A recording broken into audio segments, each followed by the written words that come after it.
thou fool. Don't worry about writing 36 down, but just notice thou fool. Now, some of your translations thou foolish one, like mine does, but the Greek doesn't say thou foolish one, it says you fool. Now, Paul never answers anybody that way, no matter how unlearned the question may be, unless the question is being asked to get out of something. There are two ways you ask a question. And like, for example, I'm teaching a class, just let me illustrate where you can see what I'm saying. And let's say that Chris disagrees with me on point, and Billy agrees with me. So Billy says, Bill, did you mean by this, that? And then, ask the question. Well, you can tell by the way he's asking when you do it, he's looking for information. The same question could be asked by Chris, and the intent to try to say, this is contradictory with that. In other words, the question itself may be innocuous. The point is, what's behind the question? Very obviously, verse 35 was an attempt by these Greeks to get out of the concept of the resurrection. Paul says, but someone will say, how are the dead raised? And with what manner of bodies they come? Now, the two questions is simply, well, look, you'll meet this everywhere you go. Now, how can you believe in the resurrection? What about all those people who've been buried in soot? And all their flesh eaten by those different fish? Or what about those people in the graveyard there where the roots of trees have gotten down in there and they absorbed the body into the tree now? How can that be? See that? That is an attempt from the human viewpoint to refuse the doctrine of the resurrection. Right. Now, that's why Paul says you fool. Now, that's what it is. When you struggle with how God's going to deal with it, if a bird eats your body, say you died somewhere in the jungle, the birds ate your flesh, or you were burned to a crisp in the fire and leaving your bones to char together, and you're so ignorant of God's power that you can't figure out how He can handle that problem, then Paul's right, you're a fool. That's why Paul said it, you fool. No, they didn't say it like this. They didn't say, Paul, what? Could you explain to me how these could be? Then Paul would have said, yes. There's some things you and I as humans can't understand, but God can gather those molecules up the way He wants to. That would be a good question. But to ask the question with the intent to confuse the issue is what Paul is doing. So the first one is, how can it be with all these problems that men can come up with? That's them. I've had brothers among us, particularly the better educated, who ask those exact questions out front. Now, the second is, and with what manner of body do they come? That particular question has bothered you all more than the first one. I've noticed in almost all the classes of the saints that I've taught, the first question doesn't really bother the saints too much. They just know some things God's got to figure out. The second question is really what bothers them. What kind of body is it? Now, that's one that's bothered most of you have. So you see, these are legitimate questions, except they're asked by these guys to try to confuse it. And that's why in 36. But now, that's your first point. Now, Roman number 2. Paul establishes a number of truths. Paul establishes a number of truths by common observation.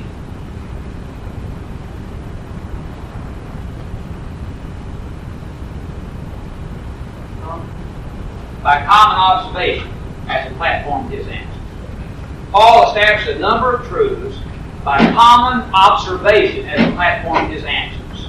In other words, there are certain things he says I can look at, you look at, and I can show you that your own question can be part of the answer. That's what I mean by common observation. Okay? Alright, this will run from verse 36 through 41. Verse 36 through 41. Oh, let me make a suggestion. Okay? Don't go and tell your other teachers that you're not having fun. You know why? Sometimes he said, well, they'll give me an opportunity to give them a little bit more of my money. It's psychological. Do what you want to. Not everybody cut their wrist. Hear that, Frank? Please, love you. Make sure your blood pressure is it out. All right. Now, A part. Paul affirms two things. Paul affirms two things. This will be verse 36. Number one, the questions were not to learn to confuse. The questions were not to learn to confuse. Thus, thou fool. And I put thou foolish quotes. That's just to remind you why he would make a statement like that, foolish one, or that foolish that. I already had it, I hadn't noticed. And number 2, Paul's points are from common observation. Paul's points are from common observation, and then put in quotes this phrase. That which thou thyself. That which thou thyself. Let's show you he's talking about common observation. All right, I'm going to read this in just a minute, but I want to get these 2 points down first. Now, number 3. Paul is not trying to prove the doctrine of the resurrection from experience. Now, this is an important point here, people. This is an important point, people. Okay? Paul is not trying to prove the doctrine of the resurrection from experience. Everybody who studies this section thinks that's what he's trying to do.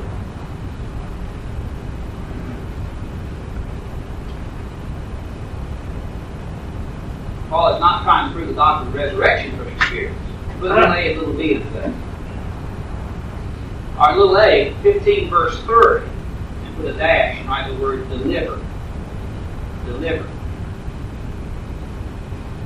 And in little b, 1551, and put a dash. 1551, put a dash, and put the word mystery. Alright, now what are you saying there, Bill? Well, I'm saying in 1 Corinthians 15:53, Paul said, I delivered this teaching of resurrection to them. And he delivered something to somebody that they didn't have. You remember that? Remember that? Alright, then the word in 1 Corinthians 15:51, Paul speaks about, behold, I tell you a mystery. What does mystery mean? That had not been learned, but now has been revealed. So, if he delivered something unto them, the doctrine of the resurrection, what did they not know before he came? Doctrine of the resurrection. They know the doctrine. And if it was a mystery, what did they not figure out on their own? The doctrine of the Doctrine resurrection. of the resurrection. The only reason you know about the resurrection is for one thing only. What's that? Revelation. Revelation. You do not understand the resurrection of the human body except by revelation. Okay, that gets us ready to study this section. Yes, sir?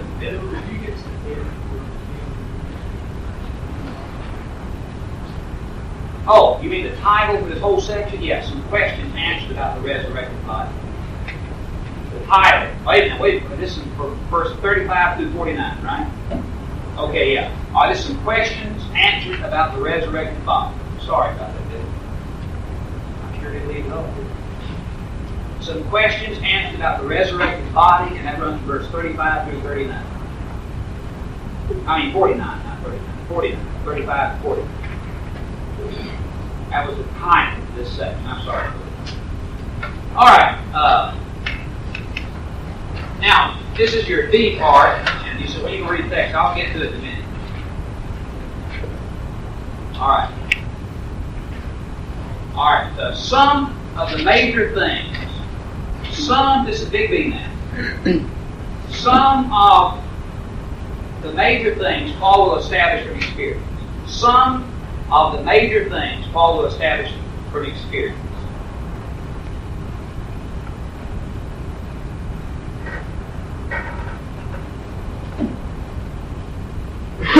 Alright? Number 1 is continuity. Continuity. C-O-N-T-I-N-U-I-T-Y. Continuity. Number 2, alteration. Alteration. A-L-T-E-R-A-T-I-O-N. Alteration. Number 3, sphere. Sphere. S-P-A-G-R-E. Alright, now that gets us ready for our study now. Big C. From the seed, a number of ideas are developed. From the seed, a number of ideas are developed. From the seed, a number of ideas are developed. Let's be verse 36 through 38.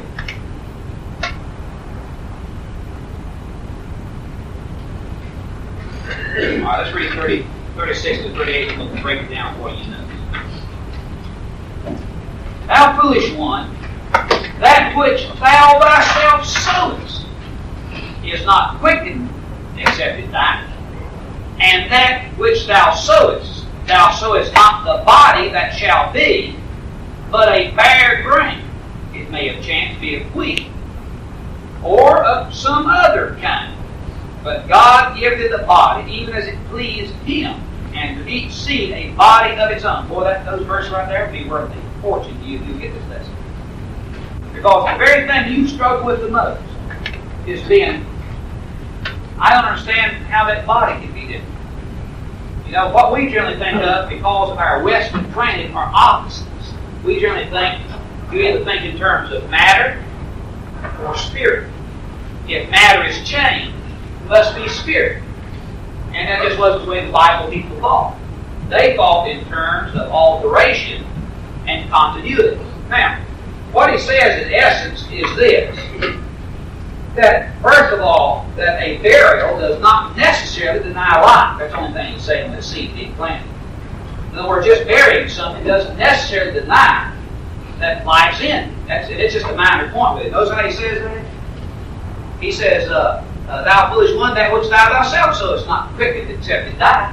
And what he simply means is, if you've had leases, so I don't know why you're so shook about it. There's a lot of things you put down in the dirt that you don't expect to stay there. And that's just a little minor point with it, but it's a point when you think about it.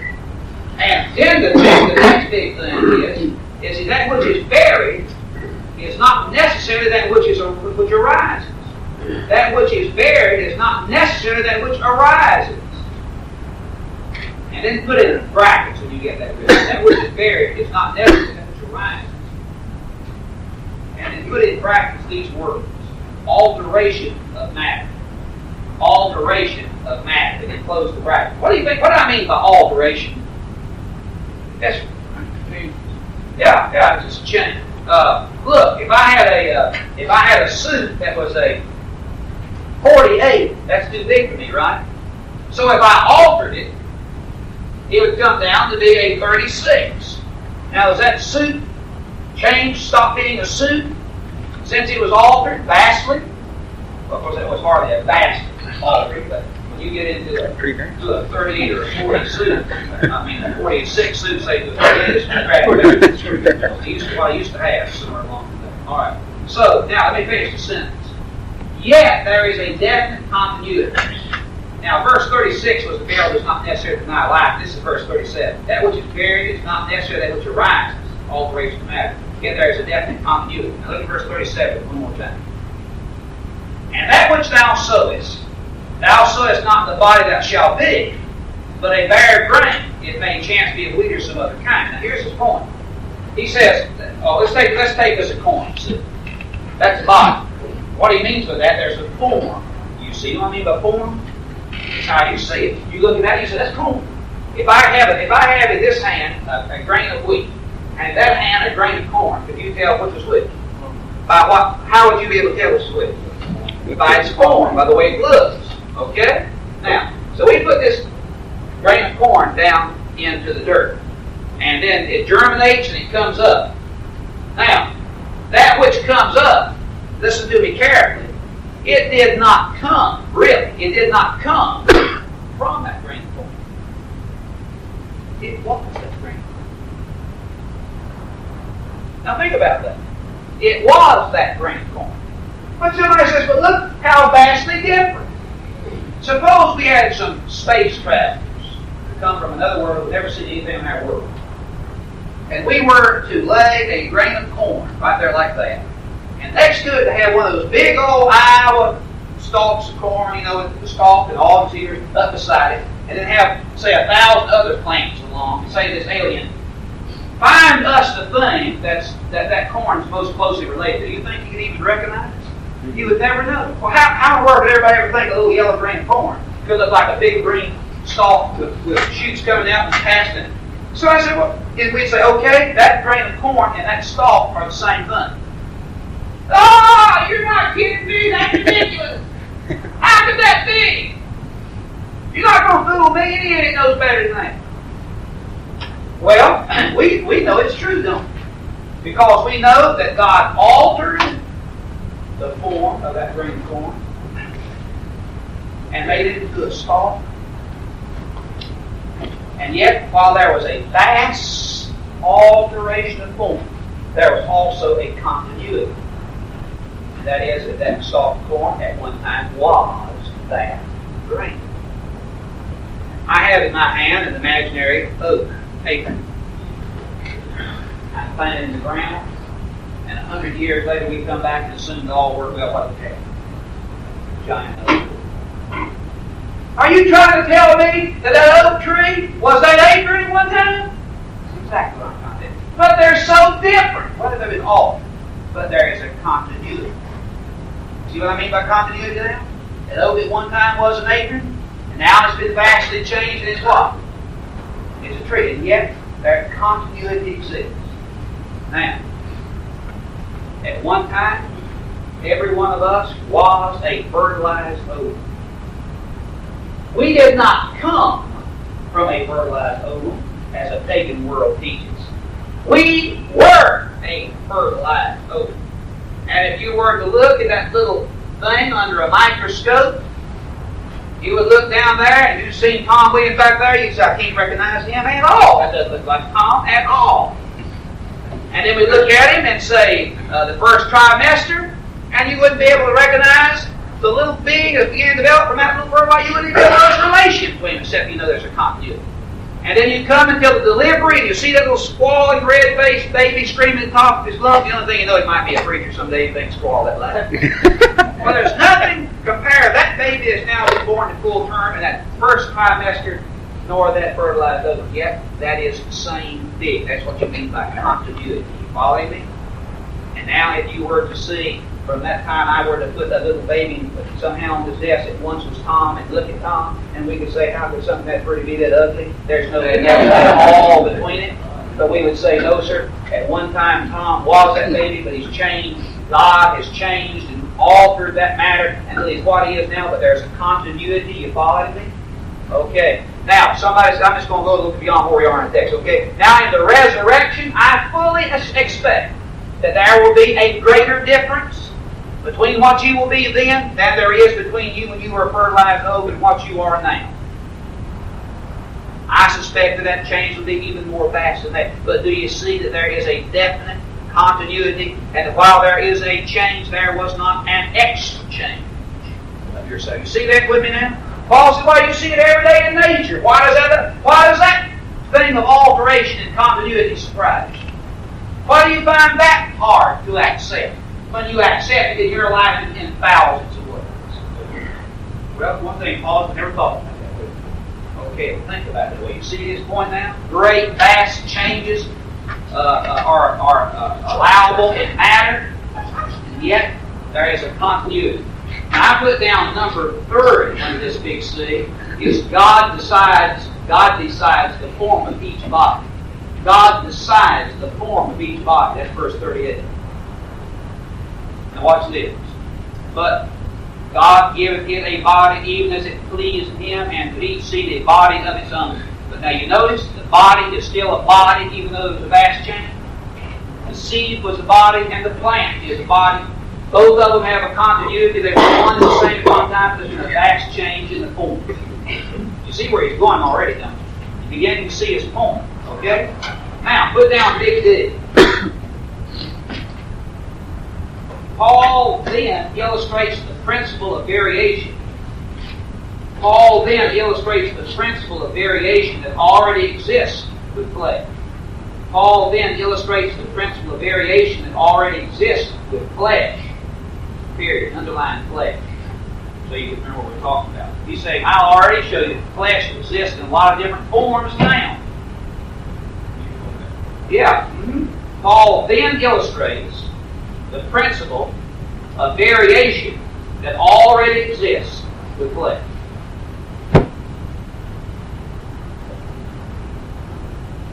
This is suggestive of yet greater alteration. This is suggestive of yet greater alteration. That's in verse 39. Verse 39. Now watch it as he talks in verse 39. All flesh is not the same flesh, but there is one flesh of men, another flesh of beasts, another flesh is birds, and another is, what's he say? He said, look, you guys are saying, I just can't understand how God can have a different kind of bodies resurrected. He said, where is your faith? Don't you look around you on the earth today? He said, now look, here's a little hummingbird. That bird's made out of flesh. But is he like you at all? Well, no. And here you look at you. Look at all the variations of flesh that exist among us. Now, look at that giant elephant. And put that hummingbird beside it. Put you in the middle. Any of you look alike? Huh? Now not at all. I don't have smart remarks here. Not at all. No. What you say? God can take matter and have it shaped in a huge variety of shapes, people. Now put the big whale beside that. Look at the tremendous alteration of the use of flesh just in what you see every day. Well, you may not see whales every day. You know what I mean? You're familiar with every day. What's he trying to get across to? That variation, the molecular structure of flesh is a thing of that God has no problem having different shapes and forms, does he? Alright? Now let's go to our big E. Well, let me make this point here. So we'll talk about glories next before we get to the other.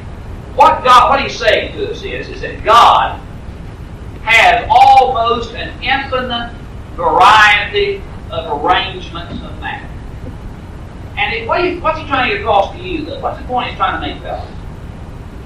He's going to have no problem at all in having that body of yours vastly changed in the resurrection. Why in the world are you worried about it? He tells you it's going to be better. He tells you it's not going to look like it is now. And you say, well, what's it going to be like? He said, wait and see. But do you have any problem understanding that God can vastly vary the form of matter? No. It's just in your life, everywhere you look. Now, let's talk about glory, because he's also, they're talk about different glories too. So let's dig here. Paul develops his point further. Paul develops his points further in discussing bodies in different spheres. Paul develops his points further in discussing bodies in different spheres,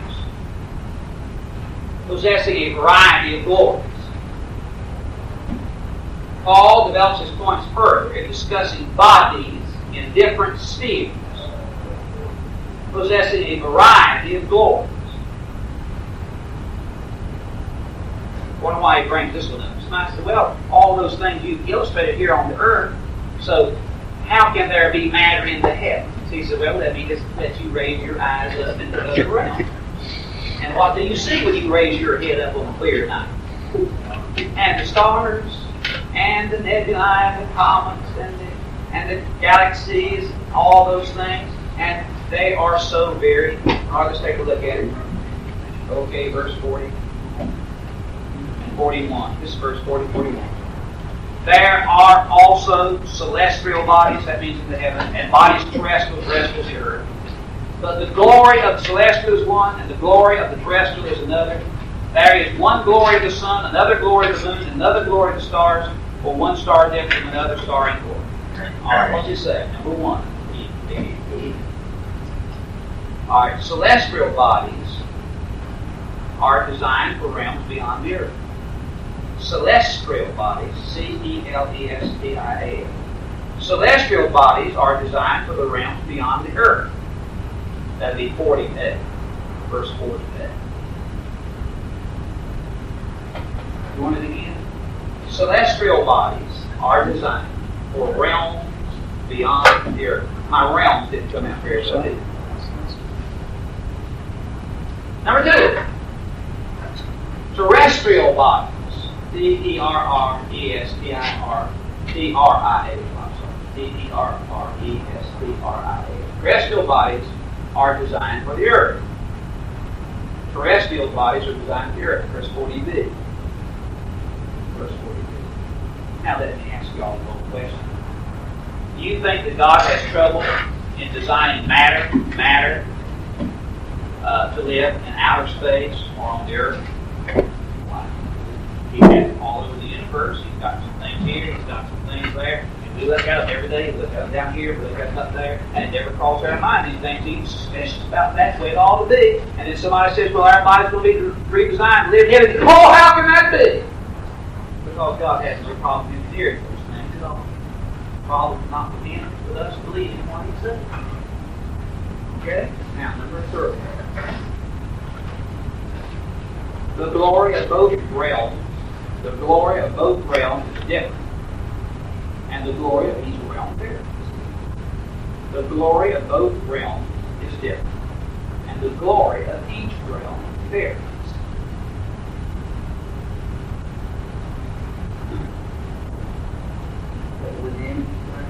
The glory of both realms is different. And the glory of each realm varies. All right, now I'm going to ask you a question. Do you think God has any problem in different arrangements of matter? Do you think God has any problem with different kinds of glory for these different arrangements? Do you think God is limited to having matter just on the earth? No, that so far, when we're answering all the questions, everybody presents against the resurrection. Their arguments and answers usually from ignorance, not from Scripture. In other words, we live every day with what He's telling us about to some degree. Big F. What experience teaches all men. What experience teaches all men.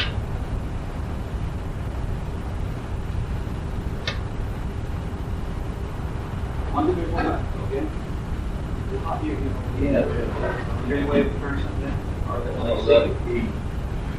Tell you what, this place is designed to be hot in the summer and hot in the winter. All right, number 1. God's choice in arranging matter is nearly limitless. God's choice in arranging matter is nearly limitless.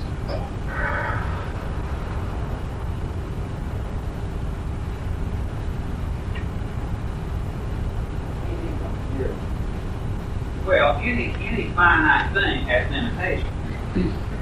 Matter is not infinite, it's finite. So it cannot have an infinite variety of arrangements, but it can have nearly an infinite variety. And that may be a bit technical. So if you don't face some philosophy, go down the infinite variety if you want to. I used to get shot at, so I generally have a tendency to define my term where I've been shot before.